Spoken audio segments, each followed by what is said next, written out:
വണ്ടിപ്പെരിയാറിൽ 6 വയസ്സുകാരിയെ പീഡിപ്പിച്ച് കൊലപ്പെടുത്തിയ കേസിൽ കുഞ്ഞിന്റെ അച്ഛൻ നൽകിയ അപ്പീൽ ഹൈക്കോടതി ഫയലിൽ സ്വീകരിച്ചു.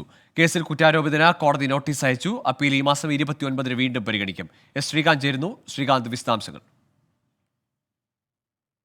നേരത്തെ വലിയ വിവാദം, ആ പ്രതിയെ വെറുതെ വിട്ടത് വലിയ വിവാദമായ സംഭവമായിരുന്നു. തൊട്ടു പിന്നാലെ സംസ്ഥാന സർക്കാർ അപ്പീലുമായി ഹൈക്കോടതിയെ സമീപിച്ചിരുന്നു. ഇപ്പോൾ ആ കുടുംബവും ആ കുഞ്ഞിന്റെ പിതാവും ഹൈക്കോടതിയിൽ അപ്പീൽ നൽകിയിരിക്കുകയാണ്. ഈ പ്രതിയെ വെറുതെ വിട്ടുകൊണ്ടുള്ള തീരുമാനം റദ്ദാക്കണം, ഇതാണ് ആവശ്യം. ആ ഹർജി ഫയലിൽ സ്വീകരിച്ചു. നോട്ടീസ് അയച്ചിട്ടുണ്ട് പ്രതിക്ക്. ഈ 29-ാം കേസ് പരിഗണനയ്ക്ക് എടുക്കും.